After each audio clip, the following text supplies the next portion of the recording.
Hello students, in this lecture we discuss the residue at the point at infinity. As we know that for every function f, the point at infinity is termed as a singularity in the extended complex plane. Recall that if the point A is an isolated singularity of the function f, then there is a circle C positively oriented, which means it encloses a point A at the left. The circle C is at the point A of radius small r, such that the function f is holomorphic on the punctured disk at A of radius small r, which is defined as this. And by residue theorem, the integral 1 upon 2 pi I along the circle C f zeta d zeta is equal to residue of f at the point A. Keeping this in mind, if the point at infinity is an isolated singularity of the function f, we may define the residue of f at infinity as the integral 1 upon 2 pi I along the curve along the circle gamma f zeta d zeta, where the circle gamma we define as minus c, which is a circle at origin of radius capital R oriented such that it encloses the point at infinity at the left, and the function f is holomorphic outside the disk at origin of radius capital R except at the point at infinity. Since this gamma is minus c, so integral along minus c we write as minus times the integral. Now we prove from this definition of residue of f at the point at infinity, we prove first proposition 2. If the function f has only finitely many poles at the points p1, p2, pn, then sum of residue of f at infinity plus sum of residues at pj's is equal to 0. Let us prove this proposition. Let capital R be positive such that all the poles of the function f are inside the circle at origin of radius capital R. Then by residue theorem, the value of integral 1 upon 2 pi I along C f zeta d zeta is the sum of residues of f at pj's. Now by using 1, that is the definition of residue of f at infinity, which is given by minus times 1 upon 2 pi I integral along C f zeta d zeta. So substituting the value of this integral as minus times residue of f at infinity, it proves the proposition 2. Let us prove next proposition 3. If the function f has an isolated singularity at the point at infinity, then the residue of f at infinity is given by minus residue of the function g at origin, where gz is 1 upon z square times f of 1 upon z.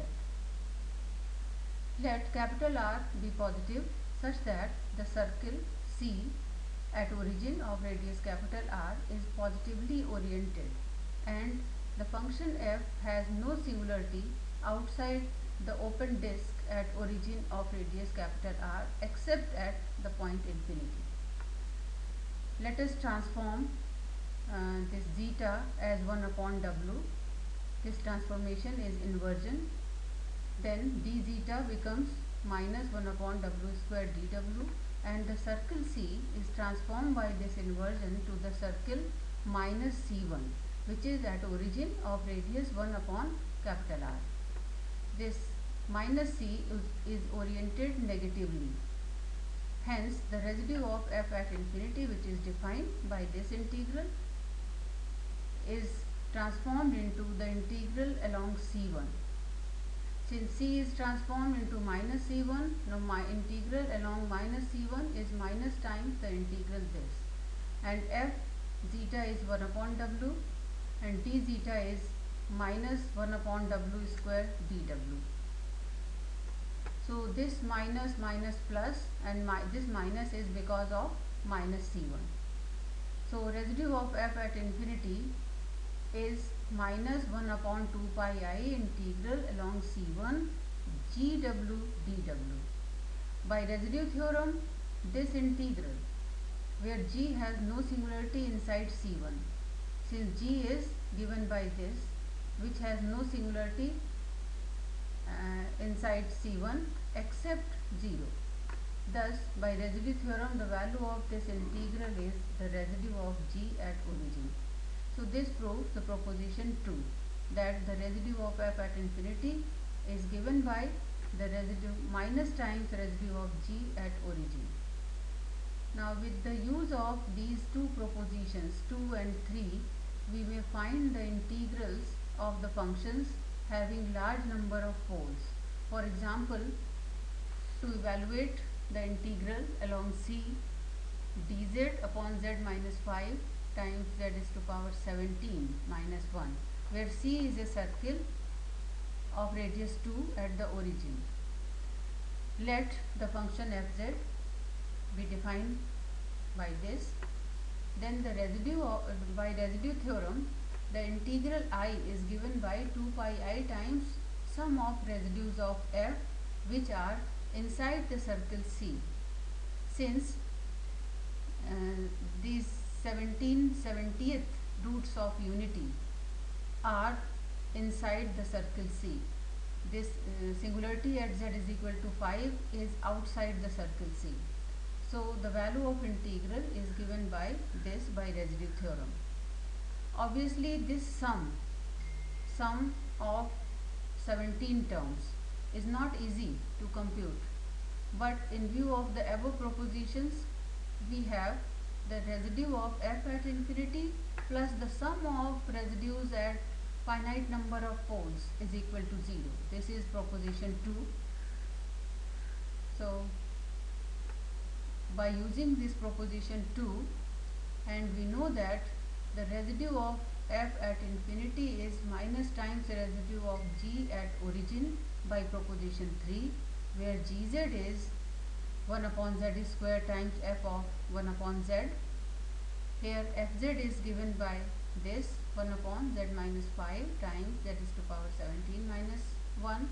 So f of 1 upon z we can find, then multiply by 1 upon z square, we get gz. So gz is this.